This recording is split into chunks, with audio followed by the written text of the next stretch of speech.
Musa. Apakah Musa beteti membunuhi anak sulung Mesir? Saya tanya. Pembantai Mesir tidak Musa. Tidak. Siapa yang bekerja? Malaikat. Malaikat yang bekerja. Lewat mulutnya siapa? Ketika air berubah menjadi darah, apakah Musa ngambil ke sobo, teres, tenter, bahan pewarna dimasukkan ke sungai? Tidak kan? Yang bekerja siapa? Malaikat. Sama. Ketika guru nanti meniup sangkakala ke-1, jatuh bintang dari langit, sepertiga bumi terbakar, sepertiga hutan terbakar. Ketika guru kedua meniup sangkakala yang kedua, sepertiga laut jadi darah, sepertiga kapal mati, sepertiga madu di laut semua mati. Apakah guru itu yang membunuh? Tidak. Allah yang melakukannya. Melalui apa? Malaikat yang diutusnya. Ketika Elia menghukum Israel dengan tidak turun hujan 3,5 tahun, Elia cuma cukup berdoa. Malaikat yang bekerja, karena malaikat diciptakan laksana badai dan api. Malaikat yang diciptakan dari hembusan napas Allah. Mazmur menuliskan begitu. Dicipta laksana badai dan api. Dibaca Ibrani 1 ayat 7. Mari dibaca Ibrani pasal 1 ayat yang ke-7. Ibrani pasal 1 ayat yang ke-7.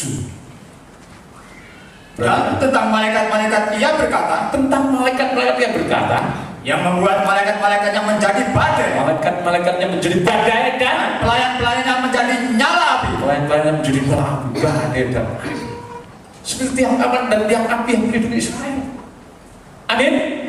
Malaikat Tuhan yang berkemah laksana badai dan api. Ketika Fir'aun mengejar mau membunuh Musa, disekat sama badai dan api yang menyala-nyala.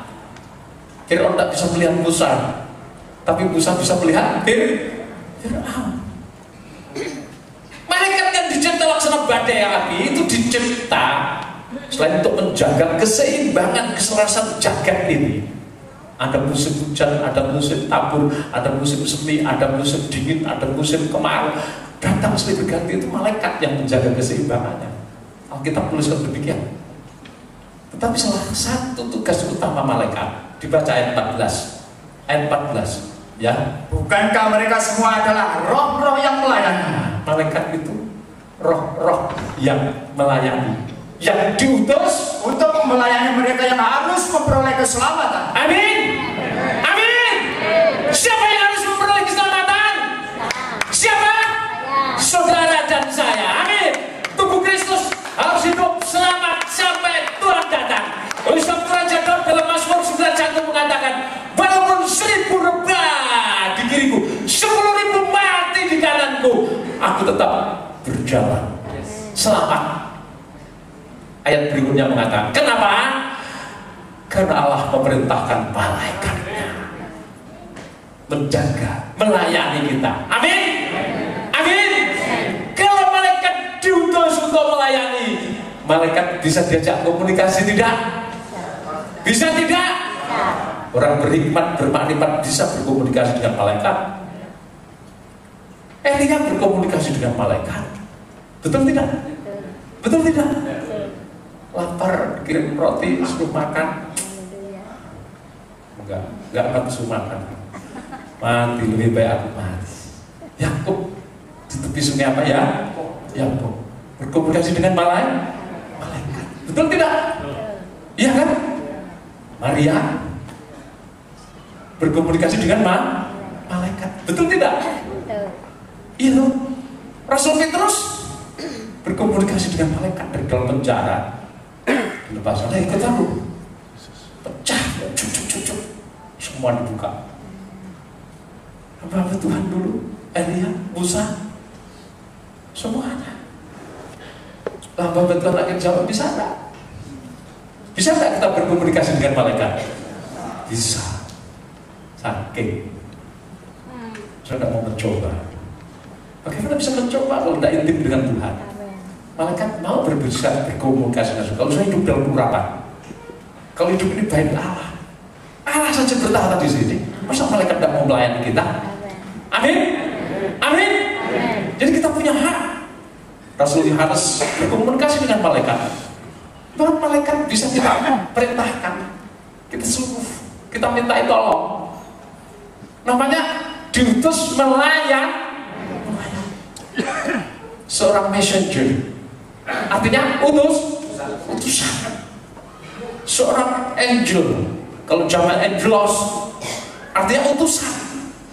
Masa utusan tidak bisa diajak komunikasi? Betul. Kalau saya di tengah hutan-hutan, saya tidak pernah takut apapun. Ular besar, ular kecil, binatang beracun, harimau, macan, banteng, saya tidak pernah takut dalam nama Yesus. Saya mengajak hamba Tuhan. Mereka berdoa di sana semalam untuk dibawa pohon. Bukan mencari tuyul, bukan mencari setan, mencari hadirat Allah.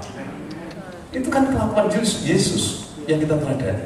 Injil Markus mengatakan berdoa berpuasa di padang Yas atau padang Efrata bahasa lainnya, ya, tempat harimau, tempat binatang buas, sarangnya setan. Setiap pagi keluar berdoa sendiri di tempat suci. Sering berdoa di bukit-bukit, bahkan berdoa di puncak gunung. Itu Yesus. Dituliskan semua itu dalam Alkitab. Amin. Kenapa? Hamba Tuhan sekarang sudah kita tidak usah ke gunung, ngapain jauh-jauh. Kita bikin saja rumah kita seperti di gunung, dikasih AC, sama dengan di gunung. Tapi tidak teruji. Kalau saya bisa duduk di hutan sendiri sampai pagi, bisa duduk dengan tenang, iman saudara sudah teruji. Amin. Amin. Imanmu sudah teruji. Zaman seperti Tarsan kota, di kota beragah sekali. Wah, itu udah takut setan. Apa itu setan? Kayak sambal, tak lalap begitu. Bahkan saya pernah ketemu seorang hamba Tuhan. Ya waktu doa puasa digokis kedua di sana 7 hari kita puasa. Mau bilang, hamba Tuhan katanya juga itu bercerita. Kalau cerita sama saya gitu bos, dia bilang katanya, Romo, saya itu sudah kulino gelutan kalau Lucifer. Dengarkan saja. Iya Pak, untuk gelut itu. Sana nyelam tak serang, kalau ngantem tak antem. Sana mukul saya tak endone, yes, orang kena. Ya loh, begitu dia kepleset tiba, tak tendang pembudas. Saya cekel, tak lebok gendul. Gendulnya tak tutup. Kapan ke Lucifer? Aman sekarang dunia, renek kowe. Ini cerita bohong. Yesus saja tidak begitu. Amin. Musuh akan ditaklukkan di kakinya. Tapi sekarang Ibrani pasal 2 mengatakan itu belum terrealisir. Amin. Amin. Kemarin dosa saya katakan, kalau ada mengatakan begitu tuh bos, iblis itu malaikat yang jatuh. Bagaimanapun dia malaikat jatuh, tentunya dia dahsyat, hebat, licik, kejam, kecil.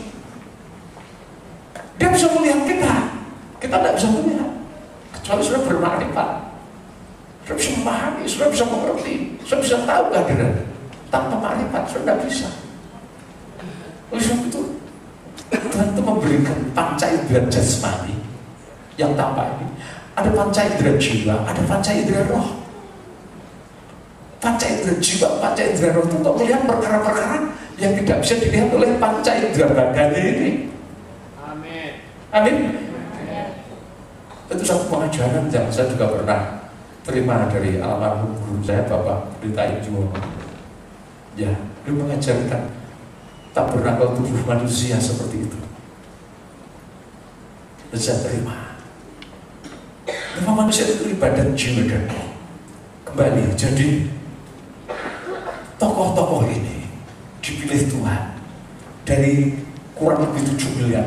Saya bisa membayangkan, otomatis menjadi tokoh ini adalah menjadi orang yang sangat dipercaya Tuhan, dipilih dari antara umat pilihan. Amin. Dari sekian juta, 200 juta penduduk Indonesia kurang lebih dipilih 341. Bayangkan tokoh yang satu ini, malaikat Ugas Nasar atau malaikat Garuda bahasanya Nabi saya. Satu orang ini dari Indonesia ini dipilih dari 7 miliar penduduk di bumi. Ada di antara saudara yang rindu masuk sini? Ada yang rindu? Ada yang rindu? Ada yang rindu pakai Tuhan? Tentunya sudah tahu syaratnya apa, Romo. Ditanya begitu dong. Syaratnya apa, Romo? Kalau saya kepengen jadi yang ini loh, jangan jadi yang ini. Kalau jadi yang ini nanti kayak antikris nanti. Ini Allah Tuhan Yesus itu kepala gereja. Ini tubuhnya, mulai dari sini itu sampai ke bawah sini. Ini tubuh Kristus yang esa, yang terdiri dari ini hamba-hamba Tuhan, 9 jabatan, 9 karunia roh, 9 kerjaan kasih. Tentunya tidak semua hamba Tuhan masuk sini. Hamba-hamba Tuhan yang lain masuk hierarki umum di sini. Imam-imam jemaat anggota tubuh Kristus. Pendek kata ini gereja tubuh Kristus dan Tuhan Yesus kepalanya. Ini terpilih dari antara miliaran penduduk bumi. Kalau saudara menempati posisi ini, kalau penduduk bumi itu 7 miliar, berarti satu malaikat sidang, satu guru, ya, satu malaikat sidang, satu guru. Bahasa Nabi Mika, terjemahan langsung bulu balang umat manusia. Satu orang itu representatif, mewakili 1 miliar penduduk bumi. Amin. Coba bayangkan posisi ini kayak apa? Jo, kok jo? Bahasa Jawa. Terus rohaninya itu kayak apa? Amin. Urapan roh yang dimilikinya itu kayak apa? Karakternya orang yang dimiliki Tuhan itu kayak apa? Jadi kalau saudara terobsesi itu termimpi-mimpi pengen jadi tokoh, harus semua orang punya hak untuk menempati posisi ini. Amin. Semua haknya bangsa Indonesia yang sudah dipanggil, dipilih, disucikan oleh darah Yesus. Amin. Sudah punya hak. Tetapi tentunya ada kriterianya. Dalam ilmu manajemen dikatakan untuk satu analisis jabatan, ya, itu diperlukan beberapa syarat. Job description, job specification. Ya, job description itu uraian tugas. Tokoh-tokoh ini nanti tugasnya apa? Itu harus ada deskripsinya, uraiannya. Jadi kalau ada job description, ada job spesifikasi. Nah, saudara kasih Tuhan, kalau sudah dibaca ulang Yesaya pasal 41 tadi, nanti sudah baca ulang. Mereka itu adalah pemenang yang terus akan berebut kemenangan. Jalan yang luar biasa, jalan yang tidak pernah ditempuh, tapi sudah ditempuh dengan sukses. Penduduk di bumi bergetar. Kenapa? Karena di tangannya itu ada hukuman. Dia disebut tokoh paradoksal. Di satu pihak dia memberitakan pengajaran kesempurnaan. Siapa yang menerima penghargaan, masuk rencananya, masuk tubuh Kristus, jadi mempelai Tuhan, hidup sampai Tuhan datang. Amin. Tapi bagi yang menolak, dia menghukum bumi. Karena hidup sampai Tuhan datang.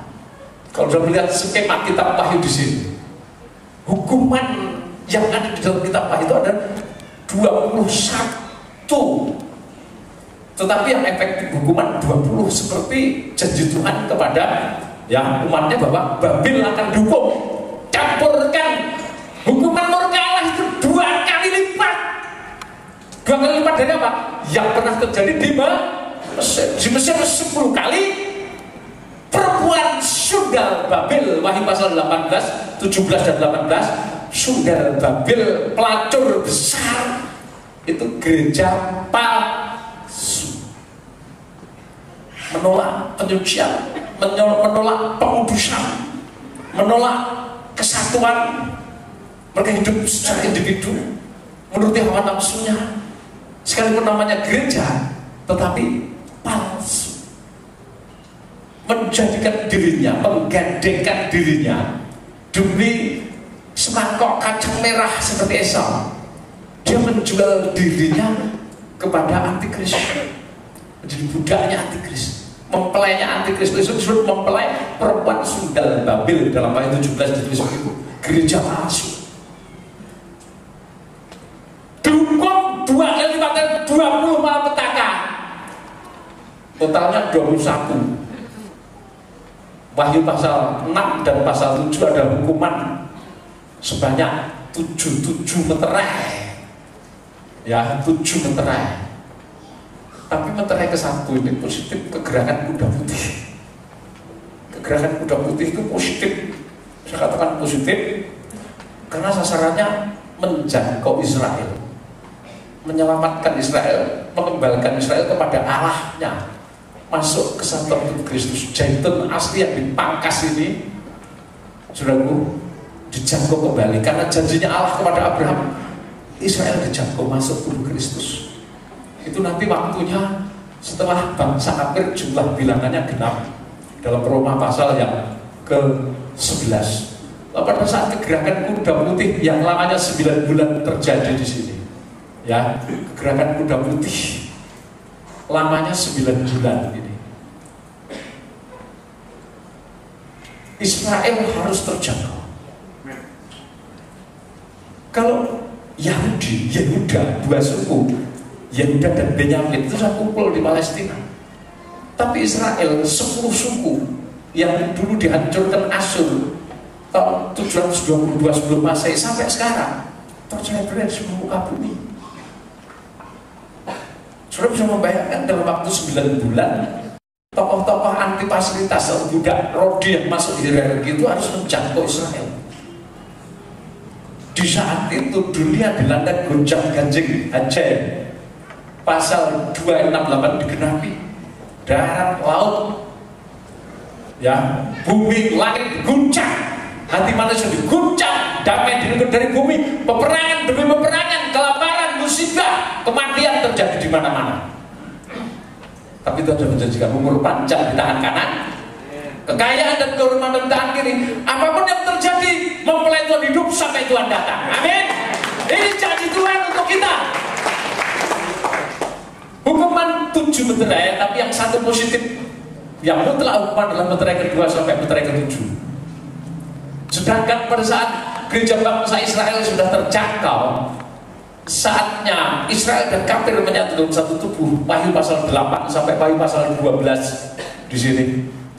Gereja tubuh Kristus yang Esa, yang Am, Israel dan kafir yang sudah menyatu itu mengandung lamanya 9 bulan sampai melahirkan anak laki-laki, sang raja dan segala raja yang akan menggembalakan semua bangsa dengan gandum besi. Itu lahir, dibawa ke surga, duduk di tahta, bukan di sebelah kanan lagi, imam besar, tapi duduk di tahtanya. Sejak 1 bait Allah di surga, kerajaan sudah dibersihkan. 3,5 tahun kemudian turun memukul bumi dengan perang dunia kelima, perang Harmagedon. Saudaraku, pada saat gereja menjangkau bangsa Israel, dunia dilanda 7 malapetaka yang efektif 6. Sedangkan saat 9 bulan gereja mengandung, dunia dilanda hukuman 7 sangkakala. Dan pada saat gereja mengungsi di padang belantara selama 1260 hari atau 3,5 tahun, dunia dilanda masa antikris, puncak kejahatan, kebejatan, kedurhakaan, dihukum dengan 7 hukuman bokor murka Allah. Wahyu 16 ini ada 7, total 20. Pelaksana hukuman murka Allah itu adalah para tokoh anti fasilitas yang namanya tertulis di dalam papan hierarki. Bukan malaikat Garuda sendiri, bukan 7 malaikat sidang, tetapi merupakan tim. Allah akan memakai hamba-hambanya. Hamba-hamba itu sudah dipersiapkan jauh. Saya katakan, Tuhan itu sudah mempersiapkan hamba-hambanya jauh. Jadi saudara dipanggil, dipilih itu bahasa Jawanya orang ujuk-ujuk, tidak mendadak, serentak, karena sakit dipanggil jadi hamba Tuhan. Itu sakit itu cuma proses saja untuk menggiring saudara masuk. Tapi Tuhan sudah mengenal saudara lama, jauh. Sejak zaman purba, Efesus mengatakan, amin. Yeremia pasal 1 mengatakan, sejak zaman purba kala, hamba-hamba Tuhan sudah dipilih, dilatih, dibacakan, dipersiapkan secara khusus oleh Tuhan dalam lingkungan masing-masing. Sedangkan 13 tahun terakhir menjelang panen raya itu merupakan rekrutmen itu jaring. Apa yang sudah dipersiapkan Tuhan itu ditinggal dijaring, disatukan. Bukan kita, bukan saya yang melatih, tapi Tuhan sendiri yang melatih saudara. Amin. Lewat segala kesulitan, kesukaran yang terjadi dalam lingkungan saudara. Nah, saudara, karena begitu dahsyatnya pemakaian Tuhan atas tokoh-tokoh ini, maka tidak, syaratnya pun cukup berat. Jadi tidak semua orang bisa menempati posisi ini, terkecuali kalau orang itu mendapatkan rahmat, mendapatkan kemurahan, dia betul-betul baru bisa. Sebab itu ada spesifikasi, ada kriterianya, ada job specification, spesifikasi dari pekerjaan yang nantinya dijabat tokoh antifasitas yang namanya malaikat Garuda. Job spesifikasi sendiri itu menguraikan apa yang dibutuhkan pekerjaan itu sesuai dengan jabatannya. Skill, kecakapan, keterampilan yang disyaratkan untuk menduduki posisi itu seperti apa? Ya, mungkin kalau itu menyangkut jabatan perusahaan, menyangkut latar belakang pendidikannya, pengalamannya, keterampilannya, life skill, hard skill, studinya, kecakapannya dalam iptek, kemudian soft skill bukan soft betul. Soft skill itu karakter, watak, itu dinilai sama Tuhan. Amin. Terus untuk orang itu harus penuh Roh Kudus. Amin. Kalau bukan bait Allah, kalau hidup ini tidak menjadi bait Allah, kalau sudah kepengen posisi ini lebih baik, mundur teratur saja. Haleluya. Tapi kalau saya yakin tubuhmu adalah rumah Allah, jangan takut berkompetisi. Amin. Amin. Dengan catatan jangan menduga citakan Roh Kudus. Pengen menjadi tokoh anti fasilitas, tadi pagi sudah diterangkan bersama kekasih saya. Tokoh anti fasilitas, garis keras, tidak main-main, itu mengikuti jejak teladan Tuhan. Dalam Injil Markus, saudara sudah membaca Markus pasal 6 ayat 4 kalau tidak salah, Tuhan Yesus itu disebut tekston. Sekarang dia raja, dia tekston itu ya seorang ahli di bidang perkayuan, ya craftsman. Jadi ahli, seorang laki-laki yang ahli di bidang perkayuan. Gelar tekston itu kalau sekarang setara dengan master, itu bahasa Greek-nya. Bukankah dia tukang kayu dari Nazaret itu? Perkataan orang Nazaret itu. Saudaranya Yose, Yudas, Yakub ada di tengah kita, sudah perempuan dengan kita. Bukankah ia tukang kayu? Tukang kayu dalam bahasa Greek itu tekston, ahli. Jadi sekalipun dia itu seorang raja, demi tercapainya visi, dia rela menjadi tukang kayu dalam profesinya sehari-hari. Istri saya mengatakan, di sini saya berkorban, saya pakai jas, saya pakai dasi, ya toh.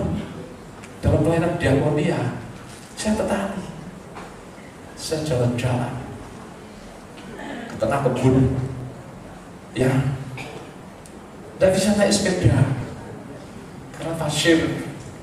Jadi kalau dinaikin ya sepeda motor lebih lagi.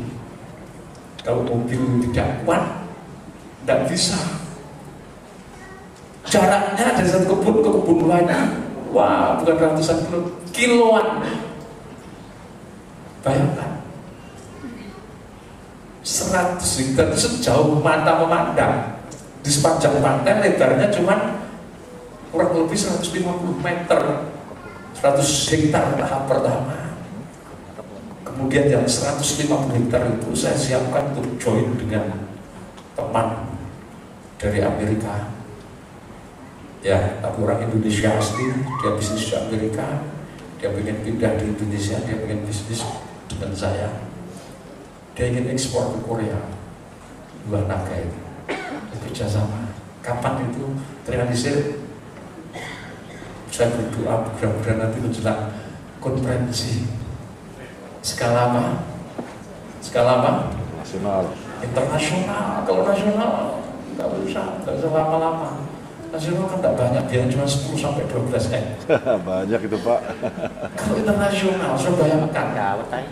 Kalau misalkan kita membiayai yang bantuan dari LA, tiket pesawatnya misalnya dibuat murah 25 juta PP misalnya, itu pesawat yang elek-elek. Naik pesawatnya apik 42 juta, yang loks, yang bagus. Satu orang, kalau dibuat rata-rata misalkan murah 30 juta PP. Kalau yang kita undang di atas 15.000, dari luar negeri misalkan 10.000, Indonesia 10.000 misalkan, so bisa hitung biayanya berapa. Itu untuk transportasinya saja, belum akomodasinya.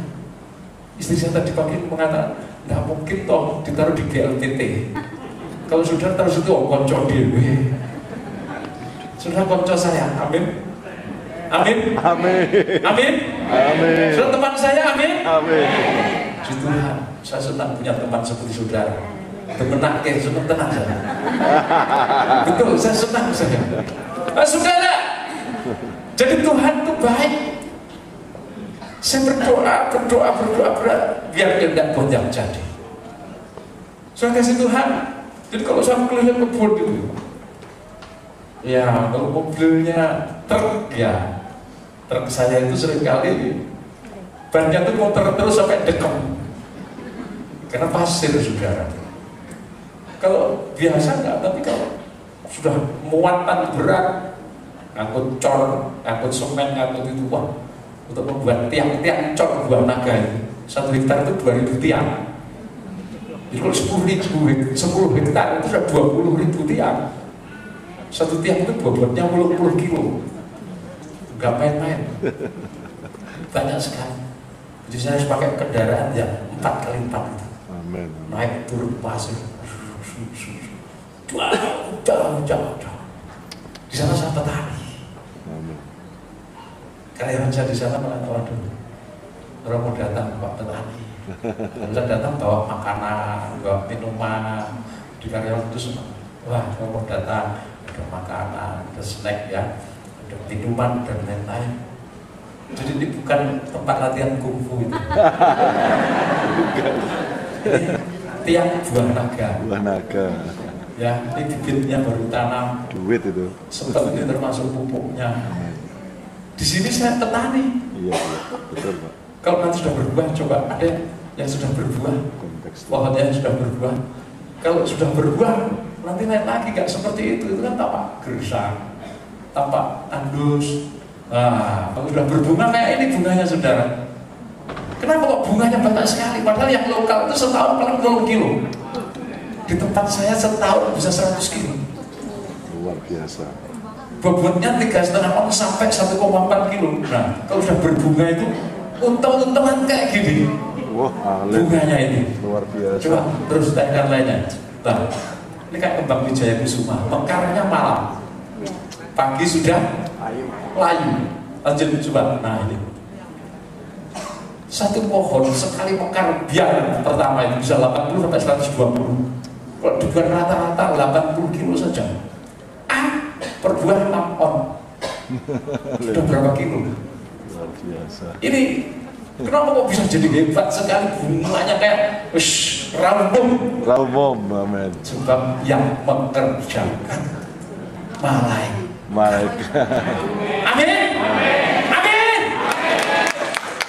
Tuhan itu baik, Haleluya. sangat baik, Luar biasa Tuhan. terlalu baik. Amin.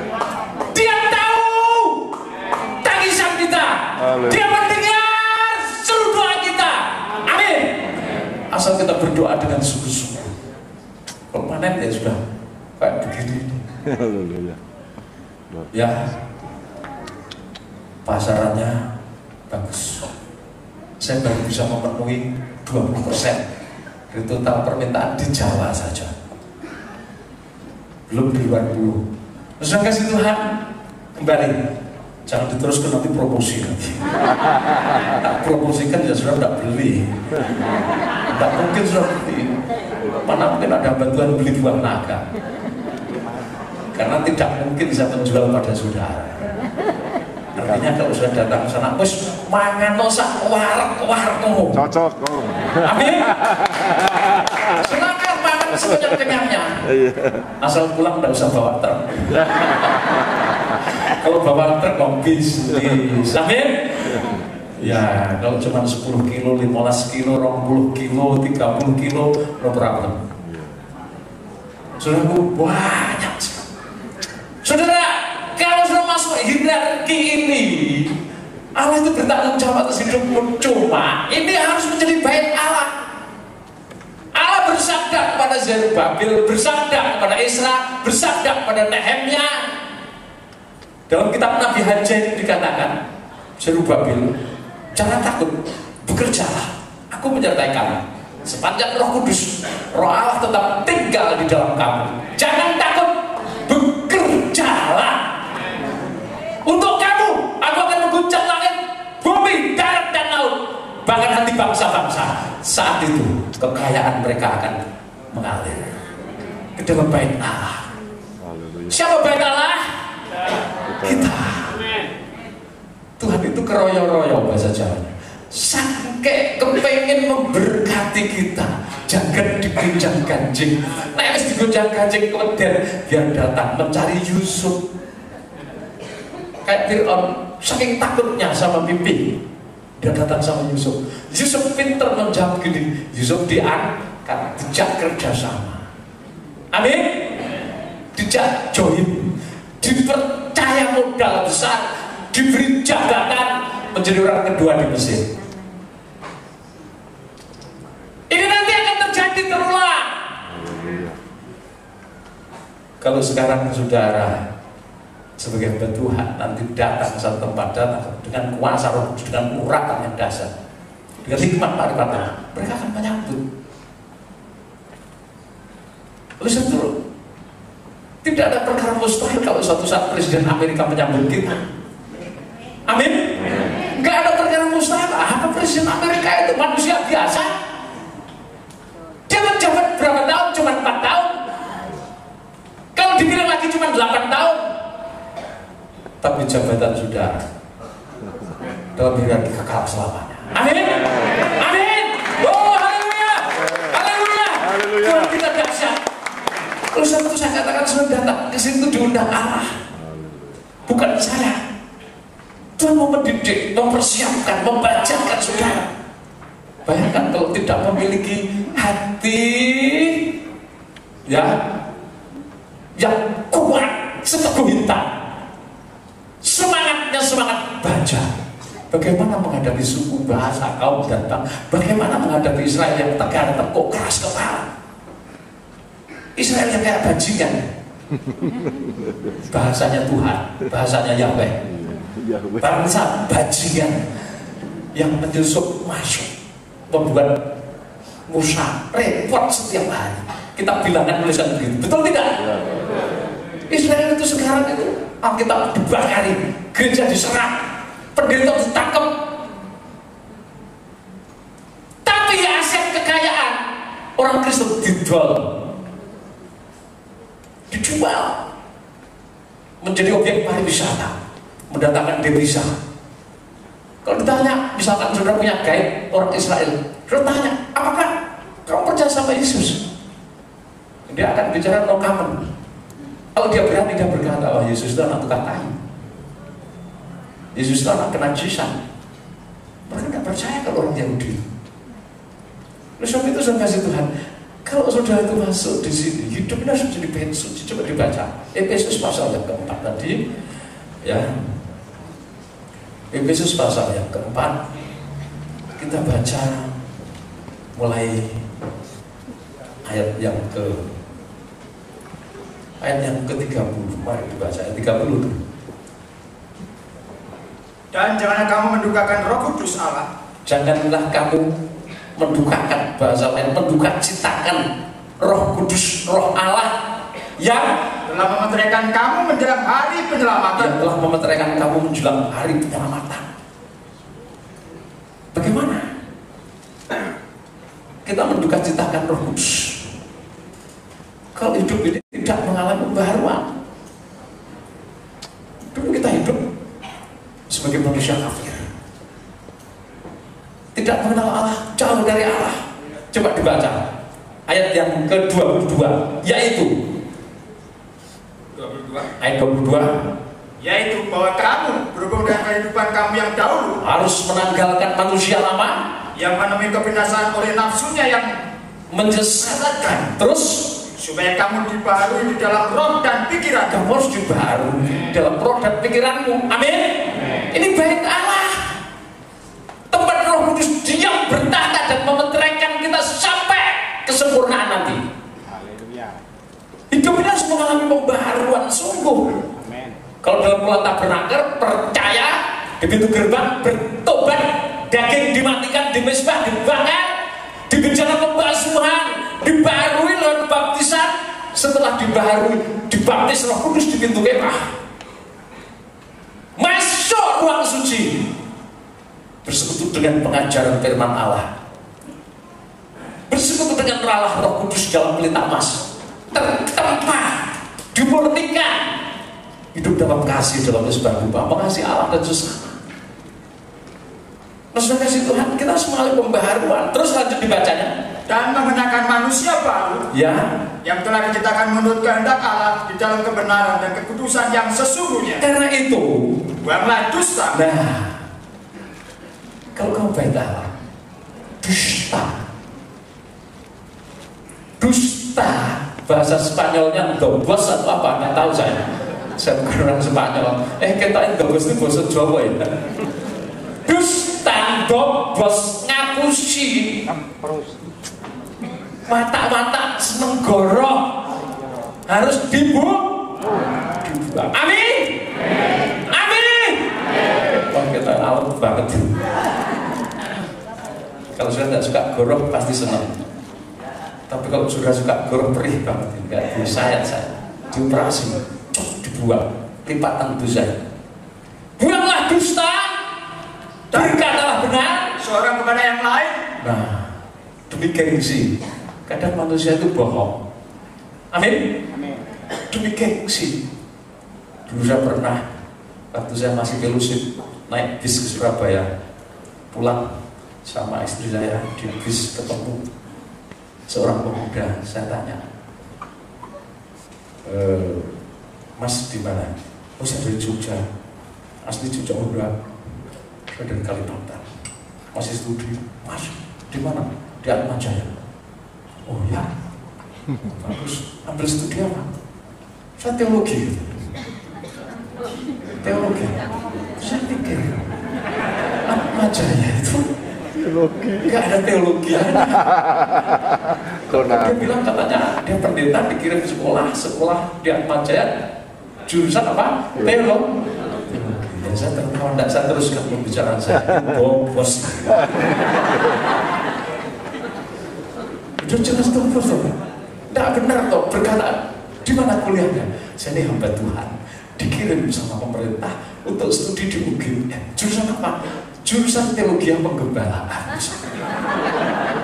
Nah, kita udah bosnya tuh. UGM itu universitas umum. Tidak ada teologi. Kalau di Duta Wacana mungkin teologi. Amin. Kalau di STT teologi, kalau di Marturia teologi. Tapi kalau di UGM atau di Atmajaya, ya itu susah di UGM. Ini kita suka goroh namanya. Demi apa, geng? Biar kelihatan keren. Ya, lanjut dibaca terus. Karena kita adalah sesama anggota. Sesama anggota itu kok ya bloko saja. Bloko Suto. Amin. Bloko Sumitro. Bloko Suto itu terus terang. Itu terus terang. Mas dari mana? Saya dari Banyumas. Sudah menikah, seperti Anda lihat. Diplomatis tuh. Mungkin datanya memang sendiri. Seperti Anda lihat. Masih muda, tampan. Seperti Anda lihat sendiri. Hati-hati. Ternyata anaknya 16. Hati-hati 16. Demi gengsi. Om sesama anggota tubuh Kristus, kenapa ngapusi? Tidak usah ngapusi. Tuhan itu tahu. Amin. Dalam bekerja juga tidak usah ngapusi. Apalagi dalam pelayanan membangun tubuh Kristus. Jangan ada dusta. Roh Kudus tidak suka. Menduga citakan roh. Lanjut dibaca. Apabila kamu menjadi marah, Karena kamu berbuat dosa, boleh gak marah? Yang bener aja. Boleh gak marah? Boleh. Tapi jangan berbuat dosa. Marah tak berbuat dosa. Coba gimana? Saat marah saudara tidak boleh berbuat dosa. Kalau sudah memang pelaku firman, contohnya gimana? Marah tak berbuat dosa. Gimana supaya tak berbuat dosa? Ya? Diam saja? Ya. Terus gimana? Ngamuk-ngamuk? Ya. Bengok-bengok? Ya. Marah loh. Bagaimana? Tidak mendendam. Tidak mendendam. Berarti teriak-teriak kucing, gajah, celeng. Aku udah dendam karo kowe ya. Ya betul. Tidak mendendam loh ya. Ya tak bermisu-misui. Aku udah pendendam. Tidak begitu maksudnya. Boleh marah, tapi alasannya harus tepat. Bukan karena gengsi, bukan karena harga diri, bukan karena aku, bukan karena hakku, tapi karena kekudusan Allah diinjak-injak. Yesus marah karena kekudusan Allah diinjak-injak. Bait suci dijadikan sarana penyakit. Dia marah. Ini marah yang proporsional. Amin. Amin. Betul tidak? Marah. Kenapa? Kucingnya dipelintang uang. Sok sing pinter kata pelintek gede.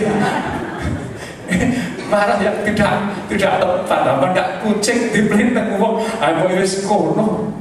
Dibelah ya ora apa-apa. Betul. Waktu saya masih studi di Surabaya di Jalan Arjuna 90. Tempatnya Om Ishak Leo. Drago. Teman-teman saya dari Sumatera Utara. Saking beratnya kalau pagi sarapan sama mangkok kecil. Kacang panjangnya itu mungkin 8 biji. Musyeknya PP1 sambil sedikit sudah. Kalau sebanyak mangkok harus tutup rapat pakai tangan. Kalau tidak tempe bisa terhilang. Yes. Kenapa begitu? Sekolah pendeta itu sekolahnya bajingan. Rata-rata yang sekolah itu latar belakangnya kayak bajingan kabeh. Betul saudara. Sedikit sing alim sing apik saat tidur. Makin berudus gak karuan. Betul, setiap kali ada angkatan baru, saya jalan-jalan di kebun, sulur-sulur itu yang ada buahnya. Kok ini caranya petik begini ya? Kalau yang sudah proporsional kan tek-tek pakai gunting bebek itu. Ini kok diputin. Nah, ini pasti ada maling. Nah, orang luar tidak berani. Preman tidak berani di sana. Maling. Tidak berani, maling tidak berani. Ternyata yang kepilih siapa? Mahasiswanya. Pengakuan ya. Betul itu. Habis itu dia tidak sadar kalau habis makan buah naga merah itu merah semua bibirnya. Begitu pulang, kamu dari mana? Dari kebun Romo. Bekerja. Oh iya, bekerja. Baru selesai. Kamu tadi makan buah naga? Tidak, Romo. Demi gengsi. Kamu tidak makan buah naga di kebun, tadi tidak mencuri buah naga. Orang nyolong buah naga, tahu nggak? Mencuri itu Bahasa Jawane Nyolong. nyoplok.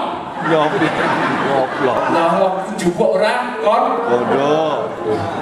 Tidak Romo, swear. Wah. Saya gitu, swear, saya enggak tahu. Sabar kabeh. Saya bilang sama pekerja yang senior, ambilkan kaca. Ngocok, saya bilang. Di gigimu itu biji naga, bibirmu merah kayak buto. Ampun saya. Ampun. Enggak. Puasa dulu puasa. Makanya sekolah pendeta itu sekolah bajingan itu tahap pertama. Tahap pertama. Memang latar belakang kita itu semuanya bajingan. Amin. Bangsa kafir itu bangsa bajingan di mata Tuhan. Makanya waktu Tuhan perintahkan Musa masuk Kanaan pateni kabeh untuk Yesus datang. Amin. Amin. Amin. Kalau Yesus tidak datang, kita itu termasuk kayak jenis anjing-anjing yang ada mahasiswa baru saya panggil. Sini. Kamu dari mana? Enggak, Romo, saya istirahat di sana. Di mana?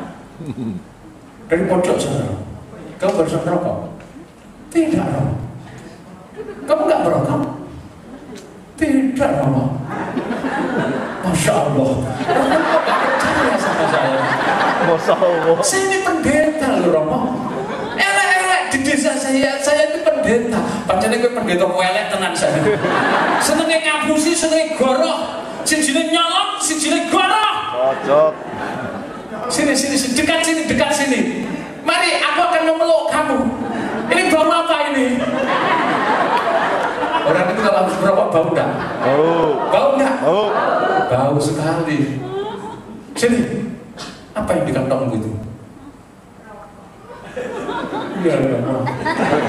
Sini salah, Romo. Pengakuan. Saya minta ampun, Romo. Tidak akan mengulangi orang apa-apa. Kena cangkem wis dipukul karo malaikat perak.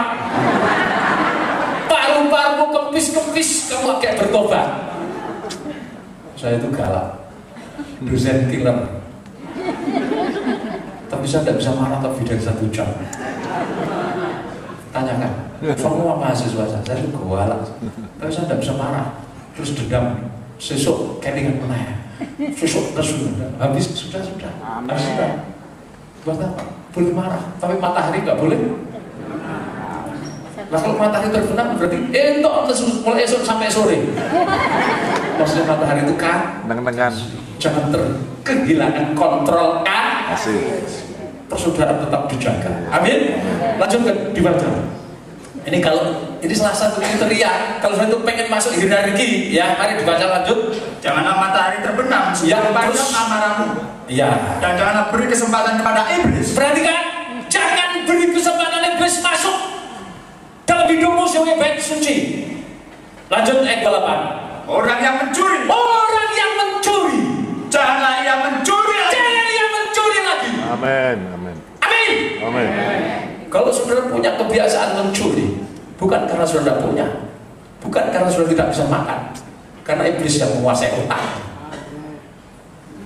Karena itu kebiasaan namanya kleptomania. Kleptomania itu penyakit. Kalau sudah mencuri terus, kalau Tuhan murka, jari-jarimu itu nanti sama Tuhan dibutuhi. Kamu kecelakaan, tanganmu habis semuanya. Apa nanti yang kau bisa lakukan? Jangan mencuri. Amin. Hamba Tuhan, jangan mencuri milik Tuhan. Amin. Loh, betul tidak? Jemaat, jangan mencuri milik Tuhan. Amin. Saya tidak mencuri semangkau. Ngopo mencuri semangkau, goblok men. Saya tidak mencuri telur kok. Yang kalau mahasiswa itu pertama saya katakan, pada saat tempaan pertama itu kayak bajingan. Suruh masak telur, sudah dihitung jumlahnya pastornya sekian ratus, macamnya sekian. Waktu dihitung kurang.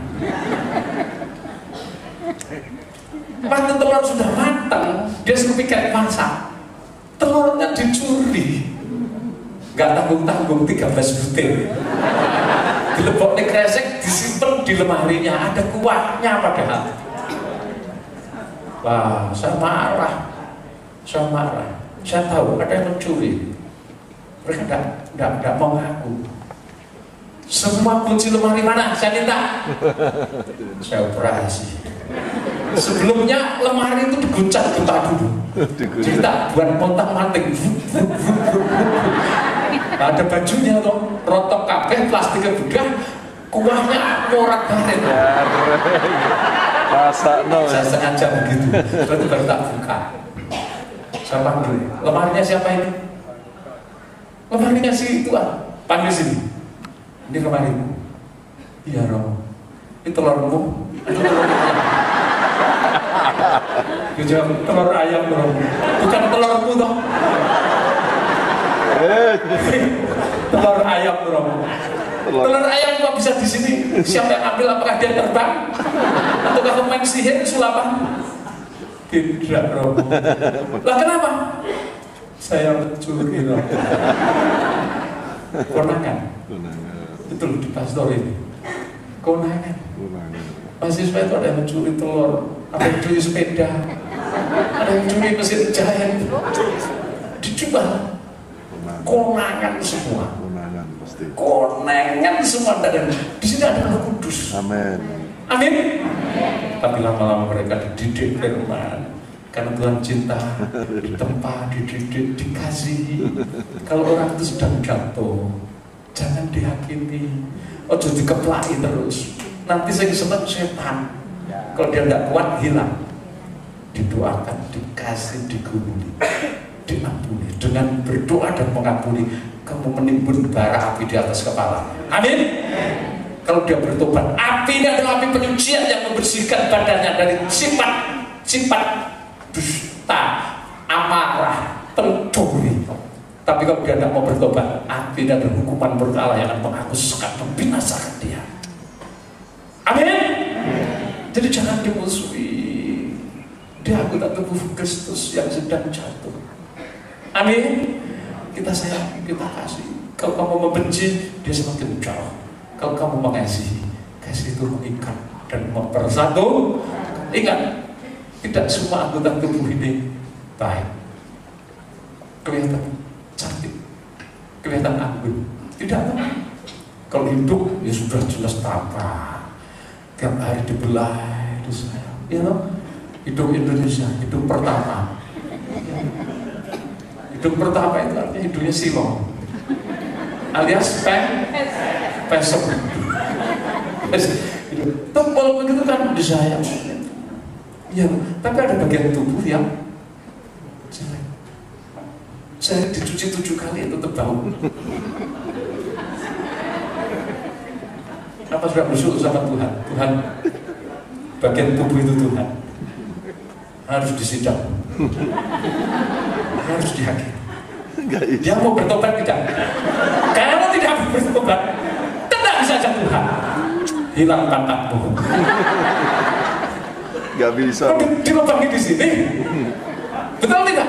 Betul. Betul tidak? Ini tubuh Kristus. Kasihilah musuh. Kalau kamu bisa mengasihi orang yang baik, seperti Nabi apa tadi? Nabi apa tadi yang dibaca tadi? Mika tadi. Kalau ada makanan, damai. Mulut tak mengunyah, perang.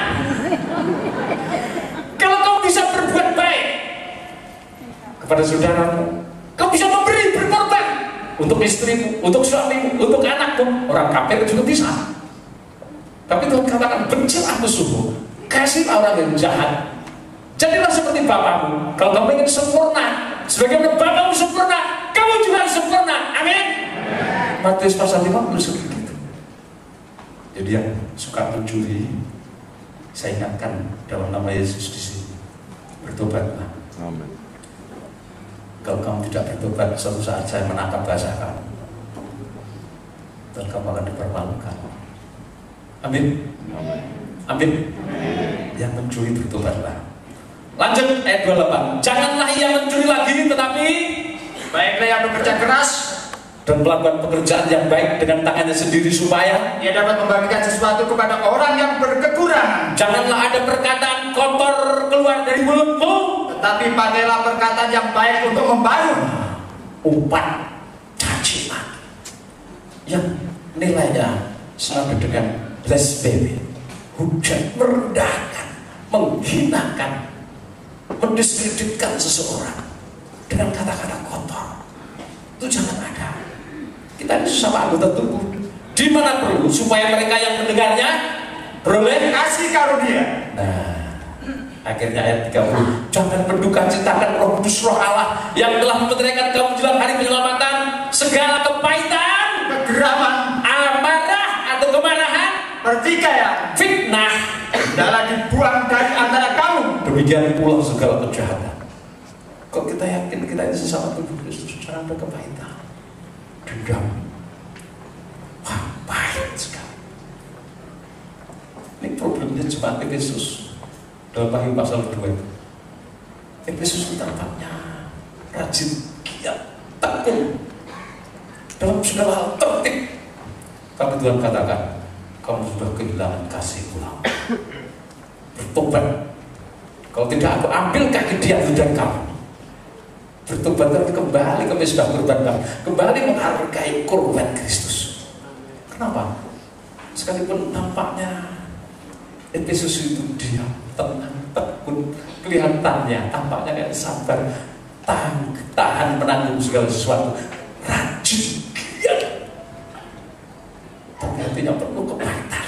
Sudah janjikan kalau kamu menang, aku akan memberikan daun dari pohon kehidupan itu untuk membalut luka hatimu, kepahitan. Ibarat seorang istri, Efesus itu pahit terhadap suaminya, pahit sekali.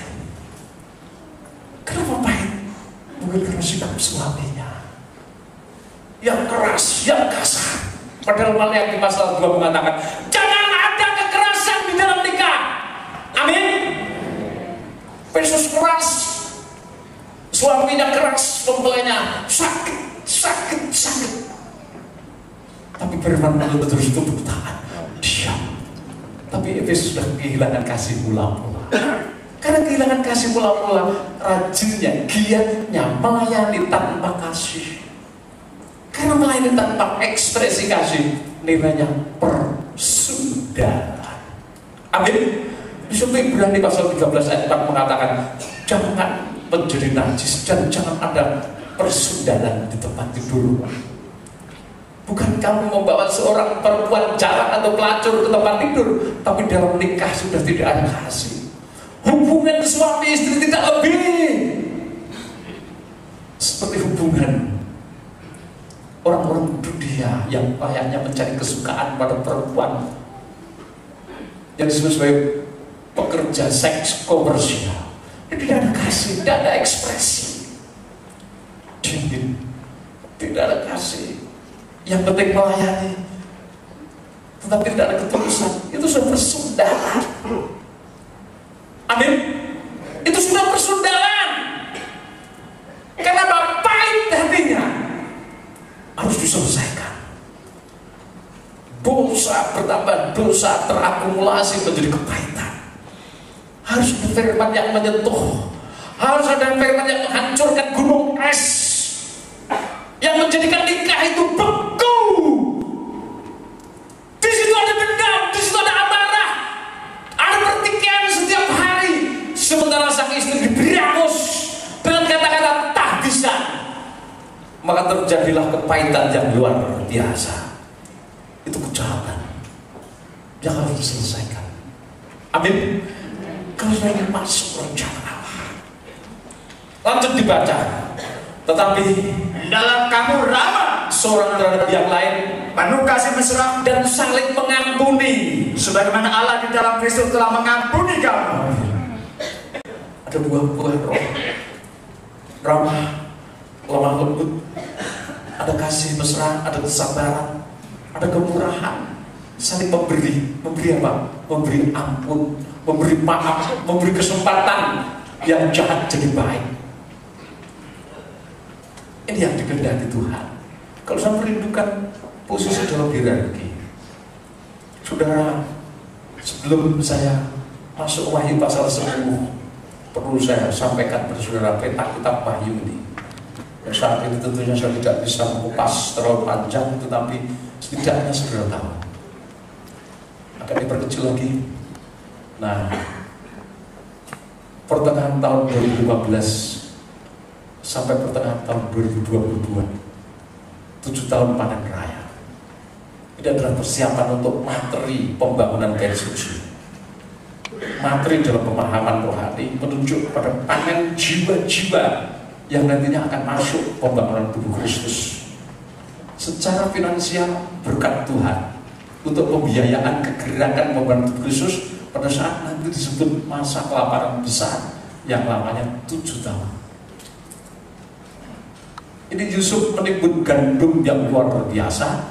Pada saat kelaparan besar, gandum itu dimanfaatkan untuk menjangkau. Selama 2 tahun, gandum itu dinikmati orang Mesir, orang kafir. Setelah 2 tahun, baru saudara-saudaranya Israel diutus Yakub datang mobil gandum.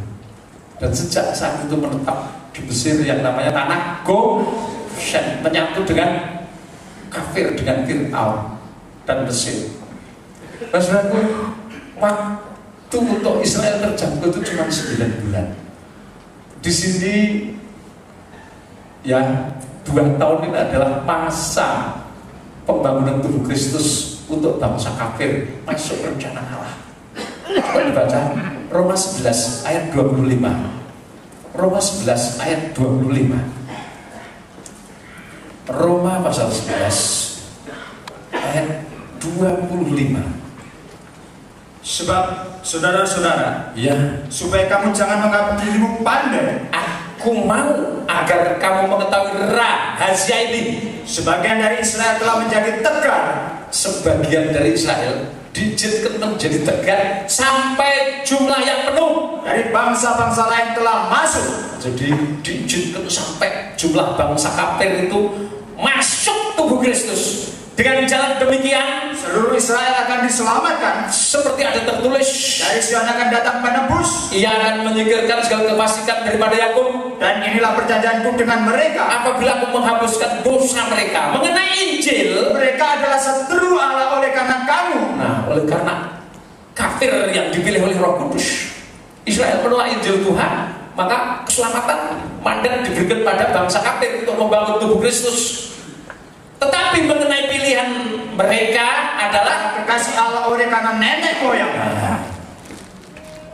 jadi selama 2 tahun itu nanti adalah 7 percikan darah penyucian untuk gereja-gereja hasil panen raya yang jumlahnya banyak yang dipanggil, nanti sedikit yang dipilih. Termeterai masuk hierarki tubuh Kristus umum. Karena hierarki khusus sudah terbentuk dalam masa MP3 sampai pertengahan tahun 2015. Dia menjadi SDM, sumber daya manusia yang bekerja untuk pergerakan panen raya. Penyucian yang sempurna itu nanti terjadi lewat pelayanan imam besar yang memakai malaikat Garuda, 70 penatua, 490 penghulu. Mereka itu hamba-hamba Tuhan. Sekalipun latar belakangnya mungkin jemaat, latar belakangnya imam, latar belakangnya penatua, atau mungkin seorang hamba Tuhan, kalau sudah masuk hierarki, mereka akan dilatih, dibacakan, dipersiapkan, semuanya nanti menjadi full timernya Tuhan. Amin. Jadi yang masuk hierarki itu semuanya full timernya Tuhan, semua hamba Tuhan, semua bisa khotbah, semua bisa melayani, semua bisa melayani pekerjaan Tuhan. Amin. Dilatih secara khusus. Mungkin sudah jemaat, sudah terobsesi masuk hierarki, silakan. Sekarang itu sudah bisa khotbah. Tuhan akan mendidik saudara secara khusus, mengajar saudara untuk selalu cakap, menjadi terampil, menjadi cerdik, cerdas, bijaksana, menjadi orang berhikmat, bermanfaat, penuh Roh Kudus. Amin. Tuhan sanggup melatih saudara. Pada waktu 2 tahun ini digenapi Wahyu pasal 1 sampai Wahyu pasal 5. Sama di sini, Ya, dalam waktu 2 tahun digenapi Wahyu pasal 1-5, ini gereja bangsa kafir dimeterai, dipilih, ditetapkan, didefinitifkan masuk tubuh Kristus dan tidak ada gugur lagi setelah itu. Untuk mempelai Yesus tidak ada kematian, itu sudah pasti. Terakhir nanti Wahyu pasal 5. Begitu memasuki Wahyu pasal 5, gereja bangsa kafir menyalahkan 7 perkara. Kuasa, hikmat, makrifat, kemuliaan, kekayaan, hormat, pujian diberikan kepada pemeliharaan domba untuk membiayai gerakan kuda putih menjangkau Israel. Digenapi Wahyu pasal 6 dan pasal 7, lamanya 9 bulan. Sampai akhirnya pasal 7, jumlah bilangan bangsa Israel yang terpilih dimeteraikan dari setiap suku bahasa Saudara Israel. Setiap suku dipilih sesuai target yang dikehendaki, 12.000, total 144.000. Ini bukan angka literal, bukan angka nominal, tapi ini angka parabel, angka biasa. Sebab 144.000 itu bicara tentang Paskah, tentang salib. Israel di Mesir 400 tahun diperbudak. 1 tahun 360-an. 400 kali 360 sama dengan 144.000 hari. Tepat hari yang ke 144.000, Tuhan perintahkan sembelih anak domba Paskah. Malam ini juga tidak ada penundaan, keluar dari Mesir menuju Kanaan. Amin. Jadi 144.000 dalam Wahyu pasal 7 itu menunjuk kepada Israel yang menjunjung tinggi salib, menjunjung tinggi korban Kristus, menerima salib, dimeterai, masuk tubuh Kristus jadi mempelai Tuhan.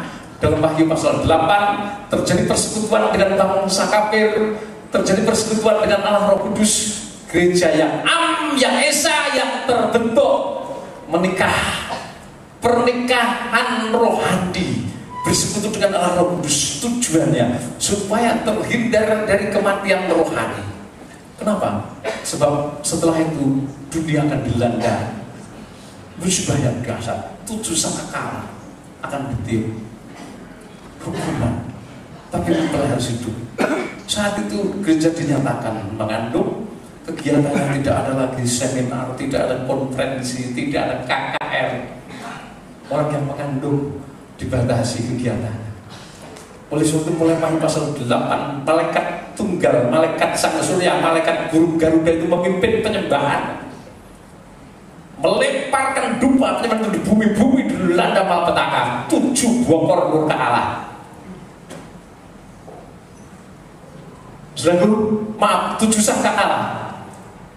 Bumi dilanda 7 sangka Allah, sampai akhirnya gereja bangsa kafir dan Israel, kandungannya dinyatakan siap dilahirkan, menjadi tanda di langit dengan pakaian matahari, bulan menjadi alas kaki, bintang menjadi tudung kepala, menjadi tanda penerang waktu, ketetapan tentang tahun-tahun, hari-hari yang pasti bahwa setelah kelahiran anak laki-laki yang ketiga yang dicatat Alkitab setelah Musa, Yesus, dan anak laki-laki yang akan menggembalakan semua dengan gada besi, menggembalakan semua bangsa dengan gada besi. Anak itu duduk di tahta Allah di surga, surga dibersihkan, gereja lari ke padang belantara.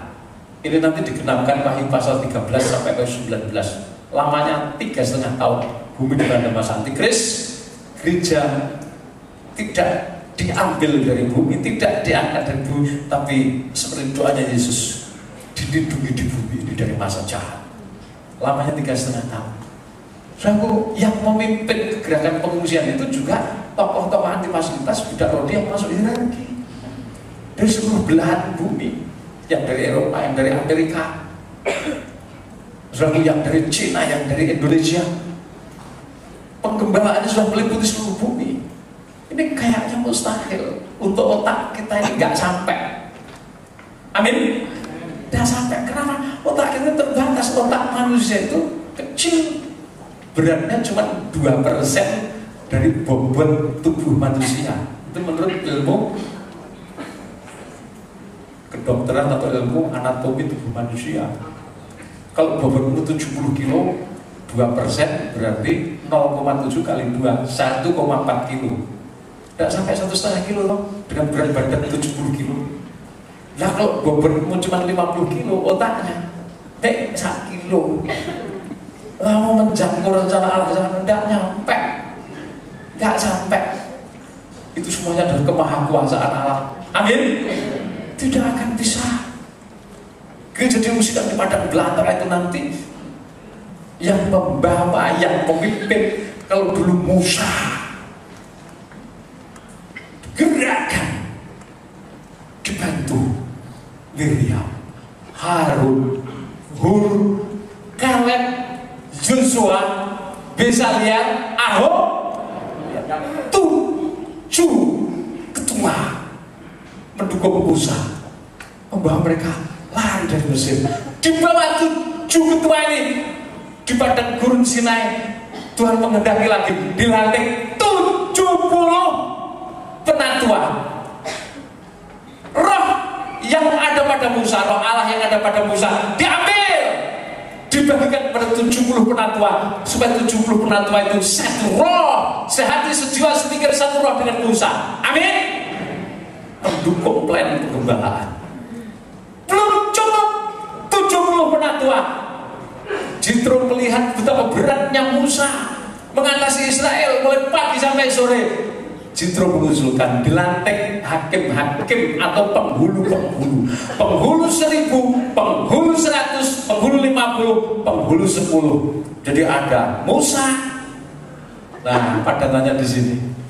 Ada 7 ketua, Miriam, Harun, Hur, Kaleb, Joshua, Besaleel, dan Ahok. Aholiab ahli tabernakel yang mengajarkan kepada Israel kecakapan, kepandaian untuk membangun tabernakel. Kemudian ada 70 tua-tua dilantik di depan pintu kemah pertemuan yang hadir 68. Penuh Roh Kudus, Roh Allah yang menguasai Musa. Oleh Allah diambil, dibagikan sebagian untuk mereka. Yang 2 tidak ikut di rumah, di tendanya kepenuhan Roh Kudus. Ada orang lain, waduh Tuhan, si Eldad sama siapa? Sama siapa? Medan. Dia keperluan Roh Kudus di tendanya Tuhan. Apa kata Yusuf? Tuhan, suruh berhenti dia. Suruh berhenti, jangan boleh. Apa kata bangsa? Apakah kamu begitu giat membantu aku? Wah, andai kata semua orang Israel ini keperluan Roh Kudus, betapa bahagianya aku, kata Musa. Amin. Amin. Sejak saat itu Yosua giat sekali membantu Musa. Jadi apa yang saya ungkapkan sekarang itu dulu sudah ada. Amin. Dulu sudah ada. Zaman Yesus sudah ada. Yesus melantik 12 murid. Ketika Yesus akan terangkat kembali ke surga, 12 murid diwakili representatif. 1 orang murid namanya Petrus yang dilatih menjadi gembala. Oleh sebab itu Petrus itu menjadi bapak gereja. Bapak gereja. Paus yang pertama itu Petrus. Kalau sudah membaca sejarah kepausan, Paus yang kedua masih murid, Paus yang ketiga murid, Paus yang keempat masih murid, muridnya Rasul Paulus dan sebagainya. Setelah itu sudah tidak mengenal Yesus, banyak perubahan. Gereja yang Gereja Katolik artinya umum, yang non-denominasi itu Petrus 1 orang.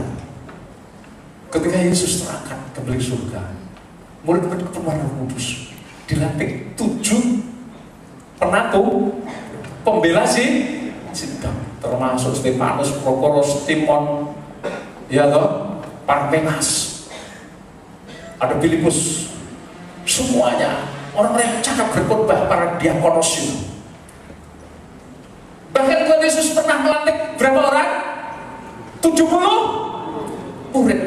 Jadi angka ini gereja hujan awal dulu sudah ada. 1, 7, 70. Ketika Tuhan Yesus membagi roti untuk orang 5.000, untuk orang 4.000, Tuhan tidak langsung berikan begitu berhamburan. Suruh bikin kelompok 100, kelompok 5, kemudian diwakili oleh ketua kelompoknya, penghulunya. Ada penghulu-penghulunya. Ini nubuatan semua. Jadi apa yang saya sampaikan sekarang itu bukan gagasan saya. Di Alkitab sudah ada. Di dalam kitab Wahyu sudah tertulis. Jadi ini adalah rencana Allah. Saya hanya menyampaikan apa yang menjadi kehendak Tuhan. Jadi masuk ini harus ke Roh Kudus.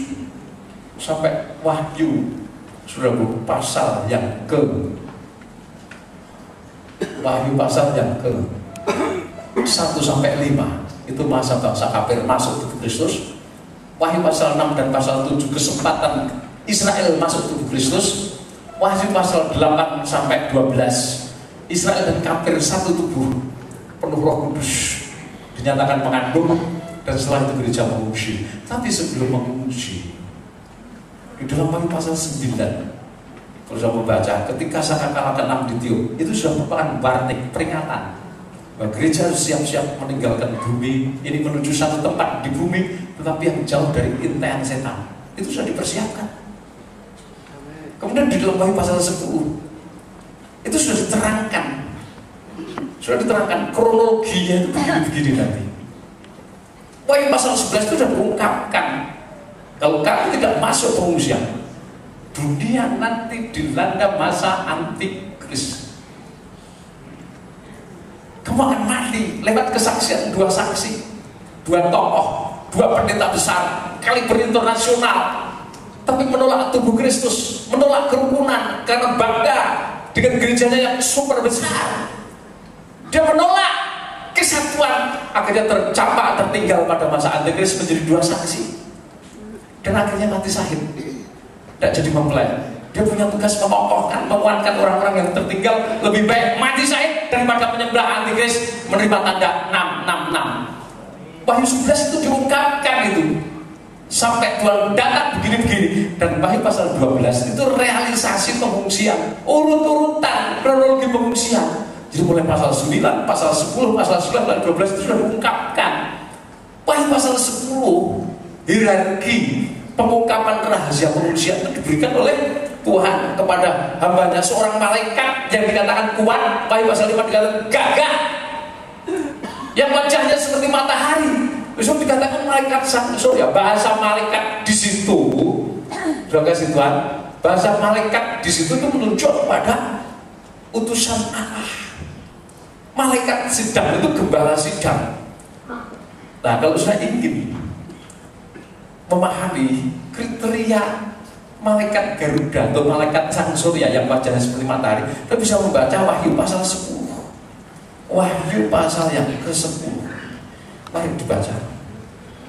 Wahyu pasal 10 mulai ayat 1. Perhatikan baik-baik. Dan aku melihat seorang malaikat lain yang kuat turun dari surga. Malaikat lain yang kuat turun dari surga. Saudara, malaikat yang kuat turun dari surga ini bekerja bersama 7 guru, 7 malaikat sidang.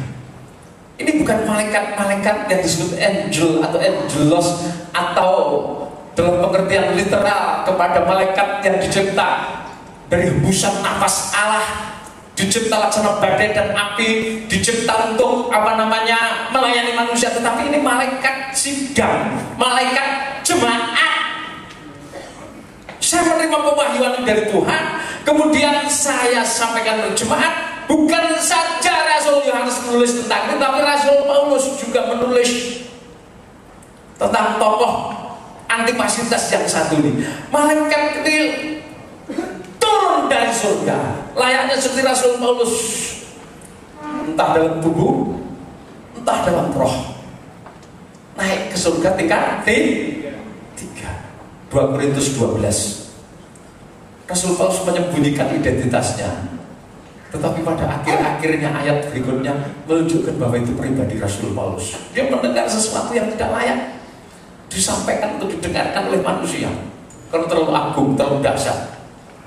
Jadi seorang malaikat lain yang kuat, kalau dalam Wahyu pasal 5 dikatakan gagah, turun dari surga. Ini menunjuk kepada seorang sosok tokoh hierarki, ya, hierarki. Tokoh ini kuat, gagah, punya pengalaman surga bumi seperti Musa, punya pengalaman surga bumi seperti Rasul Paulus.